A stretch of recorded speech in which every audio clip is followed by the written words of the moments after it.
Zanzibar, I think you should do the words on this because you are better and faster than me, and we don't look like we have a lot of time. But I think if maybe someone could have a look over him to see if he has one of those little items we found on him or something. As I kind of I hear, I'm just going to gently press his lute down and just go. It's very beautiful. I feel like a song of my people right now would be it's very inspiring music that I bring from the north, and I'm just going to jump up and when you're feeling sad and low, we can take you where you got to go. Smiling, dancing, everything is free. All you need is positivity. And then we would sing Colors of the World, Spice Up Your Life. But I feel like maybe that might be the wrong feeling. So we'll just stick with the little optimistic bits there, friends. But you're welcome. It's from Good Harlot. I'll sign autographs for you later. It's just, we're so happy to be helping, but I don't touch anyone. Oh, I mean, I go back to town. Like, we don't even need to go to this witch. Clearly, this is it. I think so. Why are we going? Why are we still going towards this? What is this? Sorry, I think we need to check ourselves. For ourselves, yeah. He can be a bit forgetful, that one. Okay. And a coward. Just imagine if that was like the end, though. I was like, yeah, no, she's dead. You win. Congratulations. Hooray! Free haircuts for everybody. You win day in day, right? Yeah, exactly. Jack Rowan Nimble would stop right dead, he would. Well, not dead, but I'd stop. Right, yeah. Hello, Jack Rowe. My name is Ian. Now, I am just wondering what you did to get kicked out of the good forest that you find yourself ejected from and making your way to create a home here in this shitty bit of woods. I mean, to be perfectly honest with you, I didn't get kicked out of where I was before. I've just chosen to come here. Everyone seems very bloodthirsty for Edith's head. You should be, my friend, because she won't think twice before Oh, taking off hello. yours. I thought we were having a private discussion, but that's fine. Jack Rowe, could you possibly lead us to said orchard? We have something to discuss with Edith. I absolutely cannot. No, I'm not going to take. I'm not going to go anywhere near her myself. Like I said, she Okay. wants my insides on my outside so that she can make potions out of them. But More apples for us. Jackro Purple is absolutely helpful. I can For an show you apple? how to get to her. Maybe they could cure that bump on your head, Funk. Well, that's what I was thinking. Maybe we just go for a test run first. I'm happy to be that, like a control. Is that what the scientists call Don't them? think too hard, you've taken a knock. But that is a good idea. Don't worry, thinking's not my strong suit anyway. Funk, the big, tall guinea pig. Shall we, Jack Roll, can you show us the way to Edith? And is there anything we should watch out for? Oh, absolutely. Just love. What is her passion? What is something that's Torturing small things that are called Jackro Purple generally. so okay? Ethically, like actually, let's just say hypothetically, not ethically. Do you want to come with us and just no, that's right. You already said no. That's okay. It was worth a shot. Worth a shot. No worries. Hey, Solana, maybe ask him if he has a past relationship with Edith. Do you That think went well for you last time. Oh, wait. It did no. Look, I said I've encountered my fair amount of bitches in my life, and they're usually like they have the looks, but they have the heart of ick. But maybe Rock and roll. just to make sure, is this like bitch like what does she look like? She might have spare time for a date if we bring these apples back. Let's Now, we need enough for everyone. How many sick were in the town? 50? 50. More? 50. 50, but Well, let's get as died. many as we can. So we can distill it or something, make some apple juice. And the keeper. Shall we go through the portal? You guys head through the frame? As I Jackro will go requested? first, as Funk Yeah. has already taken one for the team. Sorry, I just... Yeah. As I just while we're waiting, can we just tune up? Can I borrow your lute just to tune? I think mine might be a bit out of tune. Can you just tune? Wait, just tune it up. Borrow mine. It hasn't served me well. So borrow it, have a go, and give it back. Okay, thank you. I'm just going to tune my lute so it's like primo. Don't alert you, Solana, as well. You've got a friend behind you. It's my familiar. Yes, we don't have to have those. They're very distracted during riddle time to be watching the cat sort of prowling around and then attempting to jump places. It's alright. I'm sure he'll probably come closer soon. Because he can tell that I'm not giving him attention, so. Adorable. What do you want? Hello, Edith. My name is Ian. I don't think care. Edith must be a normal Oh. person. I want to She's know what you're rude. doing here. We've So, had a what few was- people ask us to kill you. But Well, of if you- course we wouldn't, because we know better that a wise woman should be respected and listened. And you do come across as very wise, Edith. I don't trade with your kind anymore. You cheat. Have you heard of what was the band name again? Oh, no, I'm sure. I'm going to step forward. I'm sure you've already heard of my name is Solana. I'm from the band Good Harlots. I'm sure you've heard of them. Look, we don't mean you no harm. We're just here to get some of these beautiful apples so we can start our organic, farming. It's a thing we're doing called Farm to Plate. I don't know if you've heard of it. It's this new thing where we're trying to get organic produce to the people of the town. And, just thought you might be interested. I forgot how loud your kind is. Give us the apples, or this will turn ugly. You get nothing from me. No apple, nothing. You understand? You great brute. I would like She to seems rage. quite perturbed at that. You going into an attack? I will.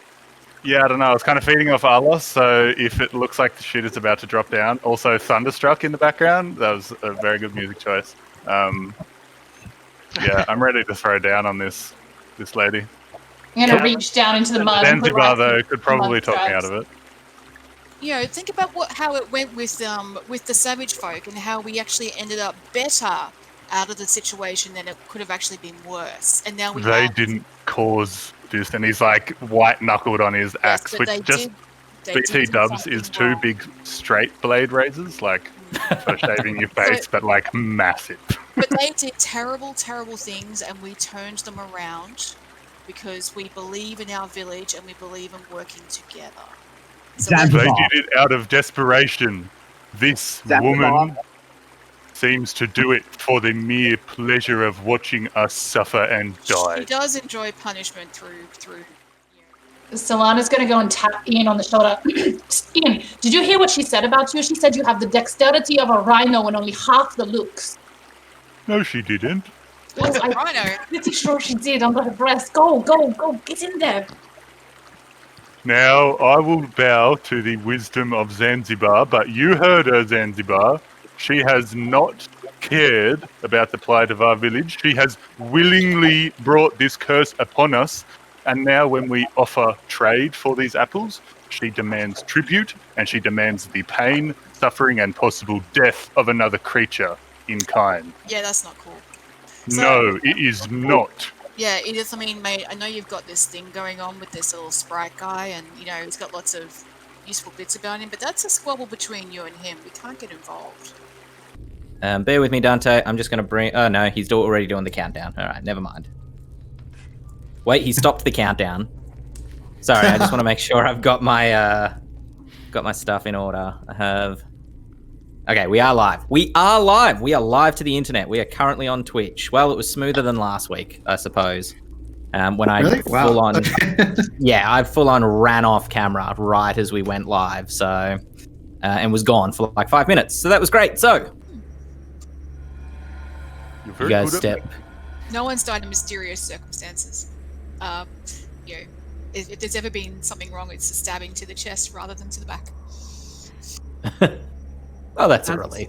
As we're walking through, just whoever's listening, no one in particular, a little shakily. Have you guys lost much before? Anyone to this plague or anything? Oh yeah, my life's a right shithouse sometimes. Well, yes. Let me just say I have a newfound empathy that I didn't think I had before. I'm sorry for. I think Morty will be walking along with the short bow just pointed over the top of the marshal's head as we continue down the corridor. I've kind of assumed a little bit of a marching order here, but you guys can tell me if it's any different. Cool. I'm going to assume that this is it then. As you guys... I'll go at the very back, let the Barbie in front of me. Yep, no stress. I smile gratefully at Ian for taking the vulnerable back spot, and worse than we thought. Yep, sorry. I feel like spells are not something I would expect in a barrow. Exactly. And I feel like that creature outside definitely wasn't animating itself. There was no sign of intelligence there. So maybe whoever's responsible is down here. Sorry, Ian? But then why did it animate right when he managed to dig it up? That's very coincidental. Because someone's watching and being a jerk. I believe that the rules of magic do not go with things like science. They go with things more like dramatic narrative appropriateness. That seems to be the case. That's what I've noted in nature of magic. For it is more of an art than a science. You are proficient in Arcana as well, I see. Actually, there is a quantum magical property called dramatic narrative, and it does tend to appear at the most unexpected time. This is scientifically proven. You definitely have been learning from the bards in the party, I see. I do want to raise a question, just because of that weird lady, that name we couldn't pronounce, and I'm not going to try. She said that... Big lady? Just call her Madame Ulip. Madame Ulip. She mentioned in passing that the plague only affects those who have sinned, and I'm a little confused as to what that means. How she would know that? I mean, old rich ladies are always whinging on about sinning something or other. Yes, I mean, I hope it's that, but if it's something more, I fear this is much more sinister. Are you worried, Draylene? Monty just well. Monty just starts checking his hands. Yes, what have you done? What have you been done? I mean, you know that fight with the bandits. Stabbed a few too many. I think I might be next.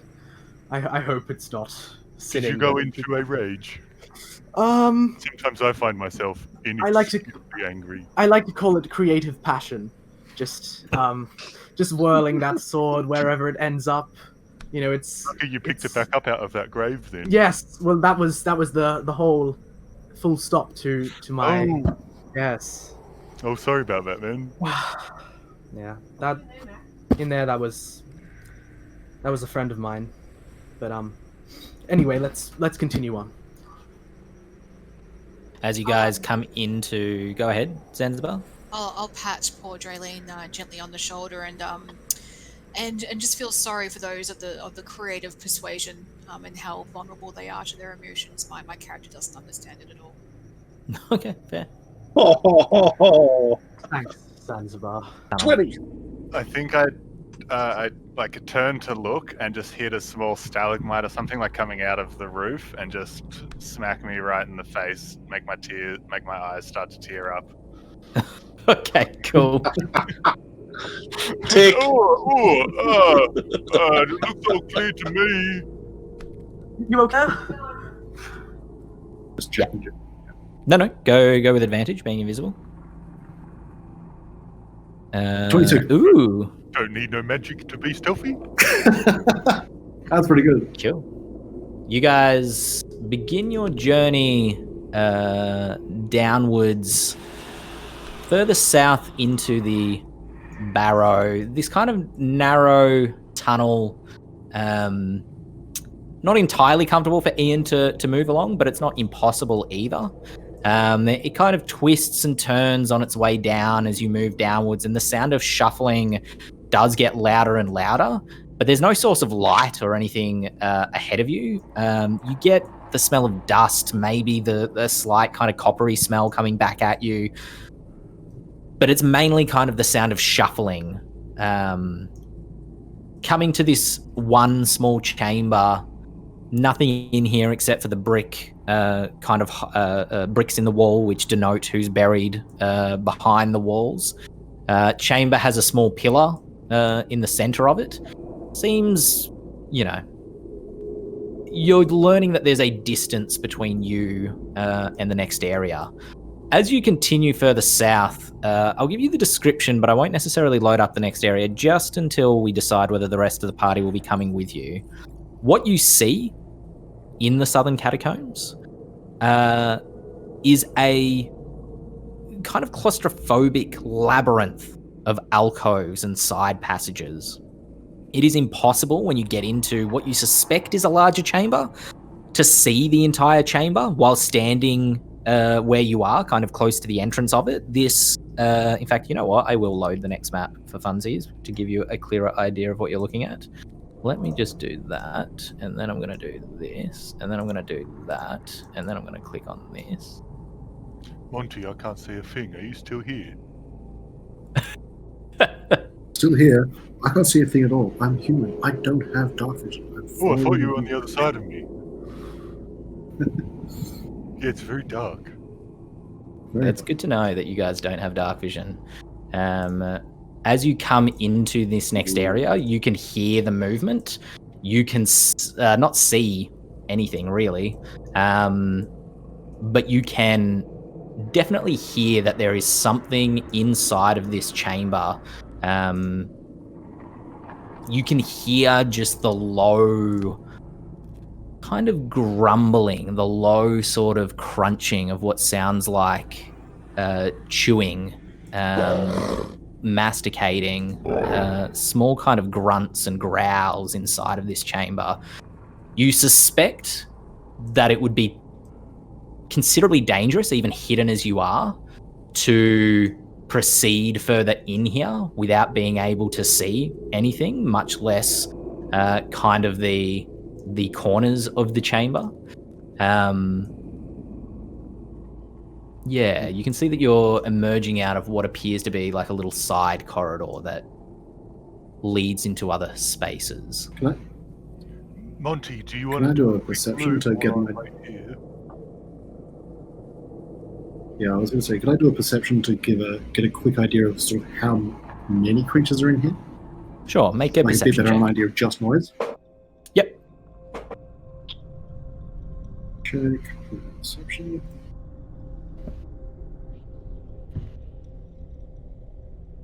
No. 8. Oh, right. Cool. Not being able to learn what you were kind of after, but taking your passive into account to some degree. It doesn't sound like it's an army in here, but it does sound like it is a number. At least the number's not 0, and the number's not 1 either. You don't suspect it's 10, but you think it's definitely more than a small handful. Maybe somewhere between like 3 and 8. Pick a number, any number. You can also.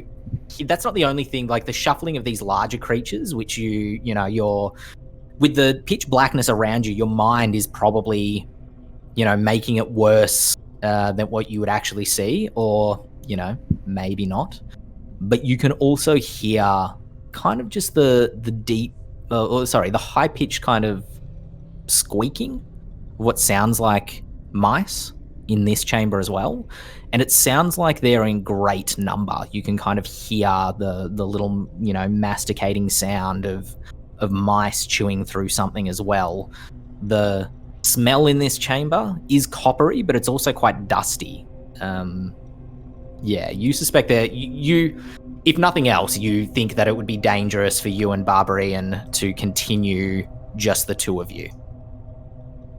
Time to go. I think there's giant rats, there's giant ghouls, and there's giant zombies. It's time to go back to the others, and maybe let's try that corridor to the east. Where are you? Can't see you. A friend, but I'm just trying to help. I'm hidden for now, but I'll see you soon. Who are you? Kind of takes a few steps forward, and as it does so, it's kind of like it kind of floats along the ground, but at the same time has jerky sort of movement to it. Gets into that center area. The gnome looks around itself and says, I don't know. I don't know who I am. I remember... Do you know... I remember being in the hall. And it changes again, and this time it's a young woman. I remember lying in the hall. Felt so weak. So hungry. In the hall? Do you know how you got to the hall? Why can't I see you? Not even It's here. okay. You're just in my head. Make a persuasion check for me. Alright, that's really interesting.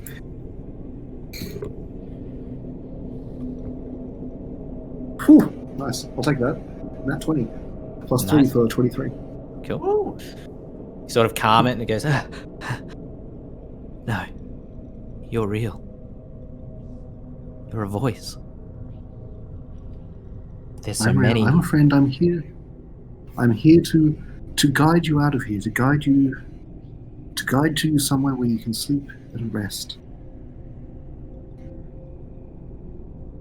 Just feel so cold. I understand. Do you?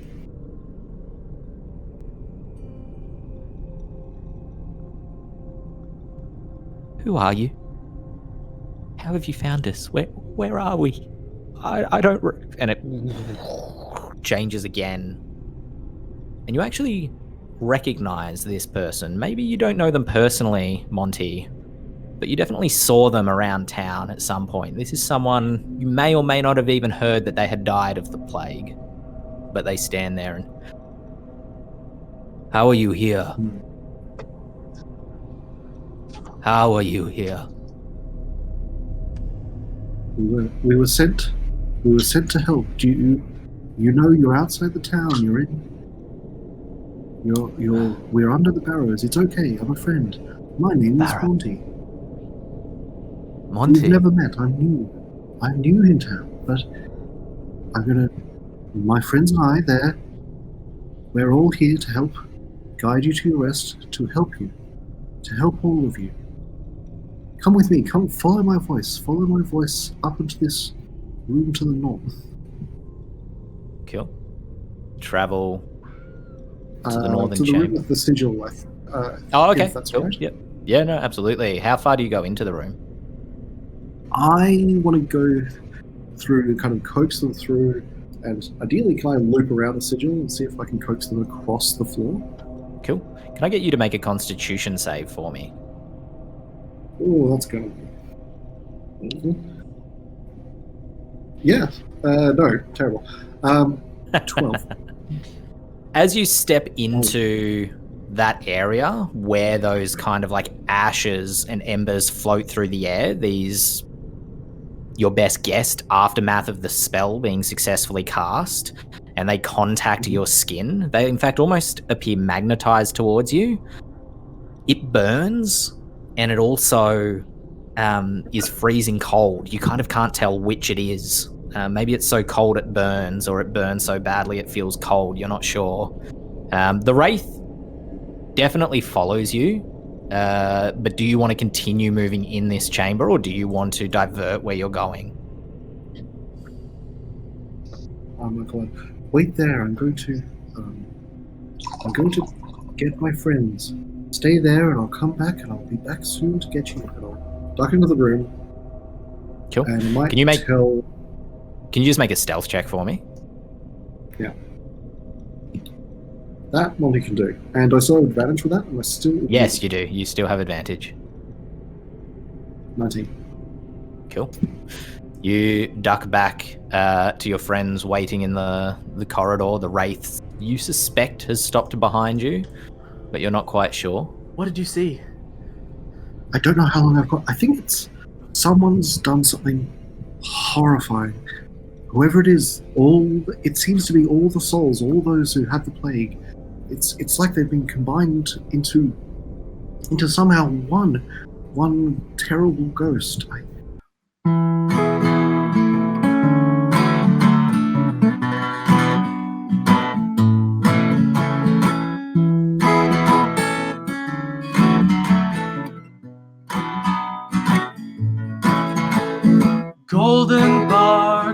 blue tulips, the things I saw when I first entered, really got with me.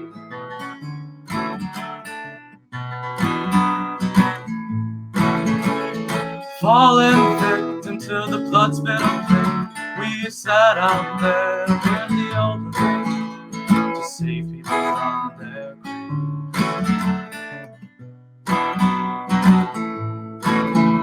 in the forest by the wiseacre farm, we fought some beasts that were causing alarm, save the shady farmer.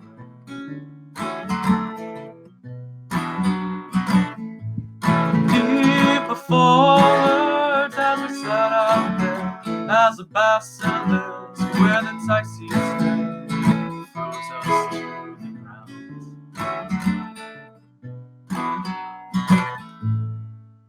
Because I'm double hunting. Sorry, you're right. My bad. Do the 2d10s and we'll take that for the damage.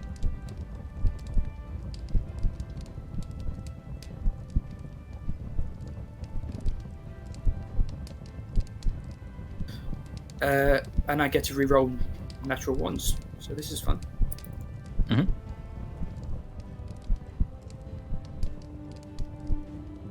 Such a well-made character. Yeah. Cool. What's that? So that's 8. What?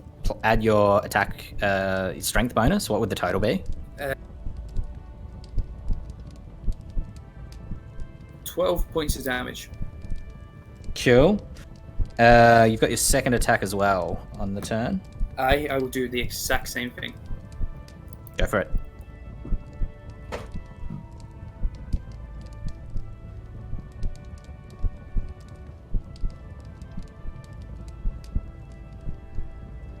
Cool, 23 to hit on that one. As you pick up your sword, gripping it with both hands, eyeing this thing off, how do you want to kill it? So just for a bit of flavor, I'm going to look and go, you see that boy that you say you're going to kill? I made him a promise that your fate would be met with my sword, and that I'm going to take your head off, and then just with the swing of my hands, as hard as I can, just aim for his neck, and cut his head off and hope that it can roll straight down into the fire. Cool. You step back, cut the head off of this creature quite cleanly through. The head hits the ground, and almost instantly as it does, the flesh starts to kind of like recede away from it, leaving nothing but the teeth there.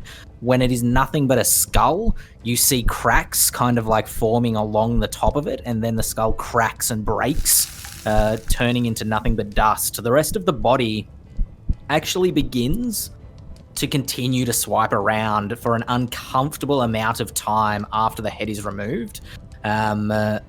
Until slowly, as the fire kind of takes it, it continues to swing, getting lower and lower to the ground, flesh burned into nothing, bones blackening, leaving nothing but ashes behind.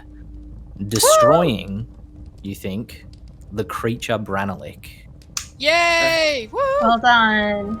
As soon as I do that, I'm going to look at Adrenaline and go, can I be in your stupid bloody song now?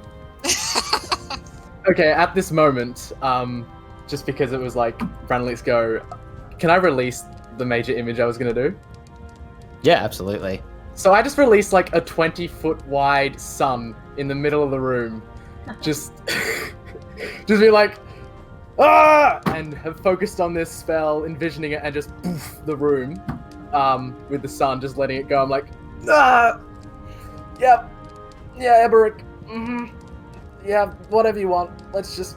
Sorry. Sunglasses. Sunglasses. Oh no, that's a Yep. Oh God, why?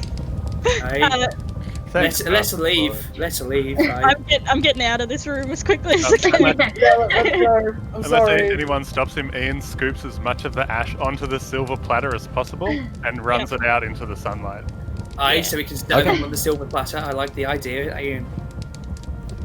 I'll see if I'm strong enough to pull the body of the elder out with us. There is nothing left of that dude. You completely ashed him with the thunderbolt.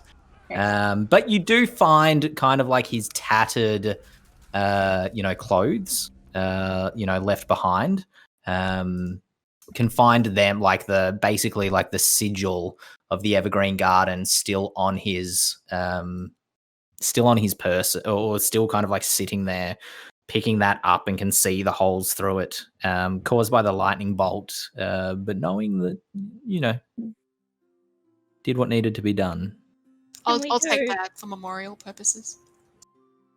While the others are taking the vampire into the sun, can we go to check on Dean? Yeah, not a problem. When you take those ashes outside, they kind of float away in the breeze, and you actually see they're catching a moment of flame as they drift up into the sunlight.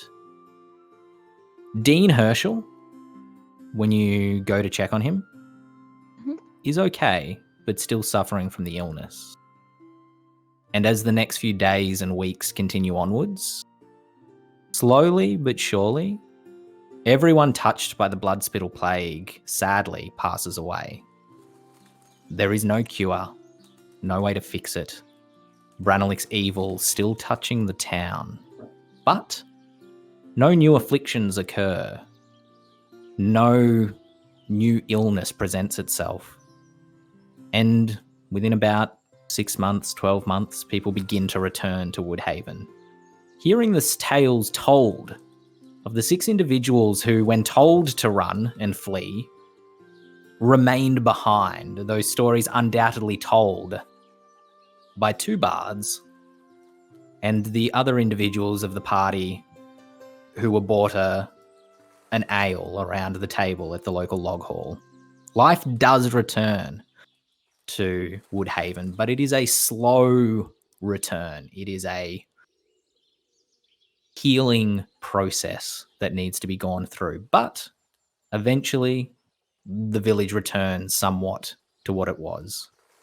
Let's do a quick whip around. We are short on time. We went a little bit later than we wanted to, but let's do a quick whip around and just give us a quick description. What does your character kind of do in the after effect? And also, just as we're doing this, this is, for those that are watching the Twitch channel, we did activate the voting, I think about half an hour ago or something like that. We are doing last calls for votes, so feel free to get in there and cast your vote for who we would like to award the final prize to today. But before we get to that, and while people are doing that, let's whip around. Ian? Yeah, can Ian just go first? Because yeah, absolutely. Ian caught the blood spittle plague in that barrow or beneath the town hall. He was infected when the dude touched him and he felt it in his bones. He was hungry. I assume that's what happened. Yeah, indeed. So when he said everyone would die, that's why he then spat blood into his face and kept going. So unfortunately, over the next few weeks, Ian Prince, the barber of this town, slowly wastes away and dies. He tries to put a brave face on it, but you can all tell that at the end it's pretty bad. And yeah, it'll be up to you guys what the burial process, I guess, was. Sorry to put that on you, but... Does Ian say what kind of funeral he wants? Put me somewhere with a view. Okay. Zanzibar does not accept this fate for Ian, not by any stretch.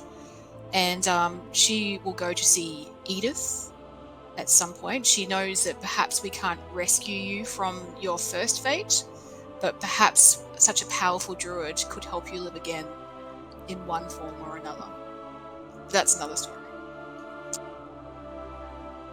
Go ahead, Eberic. Eberic would first thing upon exiting the cave, the crypt that we came from, go up to Zanzibar and go, "Hey, Zanzibar, congratulations on being the new Outer Woman. I offer you my services and anything that you need for the town. Eberic of Fireforge will be happy to give it to you." And then upon finding out about the death of Ian and so that he was slowly dying, Eberic would tend to someone who serves by him, under him in the militia and in the army, of course, and make sure he gets the burial he deserves with a soldier's honor. Cool. Just a quick note for Zanzibar going to visit Edith. She has no way of reviving Ian. There is no way of reviving Ian, and she explains to you that death is a natural part of life. It is all a part of Elijah's plan. She reveals herself to be someone of faith. She says, wolves eat doe eat the grass. She says to you, do not be sad for Ian, for he is now part of Aluya, the greater world that exists around us. That which your village is now paying tribute to again. And you will find the gifts of the gods are plentiful for those that understand this, and cruel to those that attempt to subvert this natural plan, as Branalik did. Wise words, Edith. Draylene.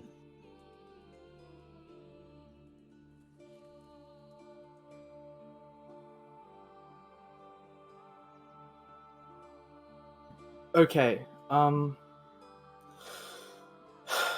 Draylene is pretty shaken. After that whole experience, because there's that sort of questioning. Is it really over? In that sort of sense. And once time progresses, builds up confidence, and dedicates sort of their life to traveling. It's sort of different plan to what they thought, but yeah, they continue to write songs about Woodhaven and see if Olinio wants to join, and anyone else that wants to travel, see the world, because she knows that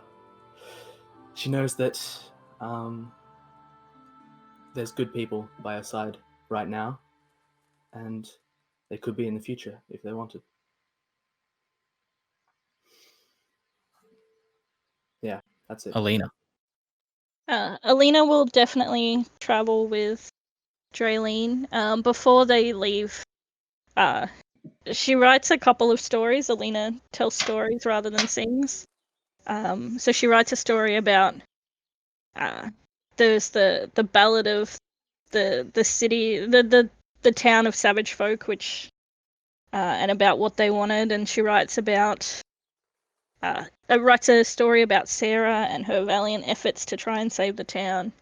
And she writes this sort of cautionary tale about children who've lost their parents and good intentions and the bad things that can happen to the best of people. And it's one of those sort of slightly sad, sort of kids' fairy tales. And she spends a lot of time writing it, and we'll leave a copy of it with the new alderman if Zanzibar ends up taking that role, to read to the children of Woodhaven in the future.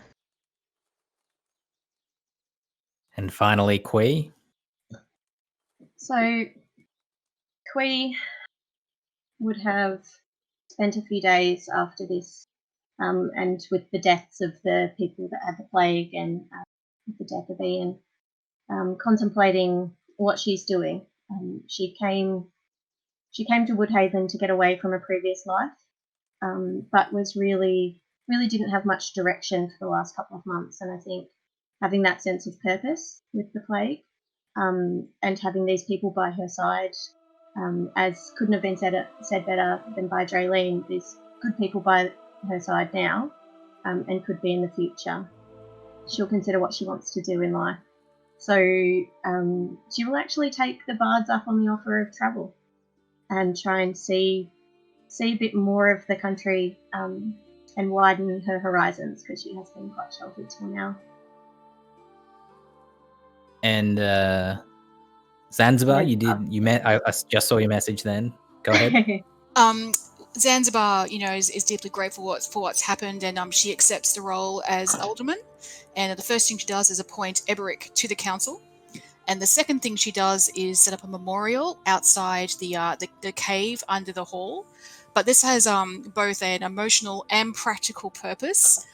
She will, utilize the beautiful words of the bards being spread and the memorial to bring in tourism to the village, because her first role is to restore the prosperity and the population of the village.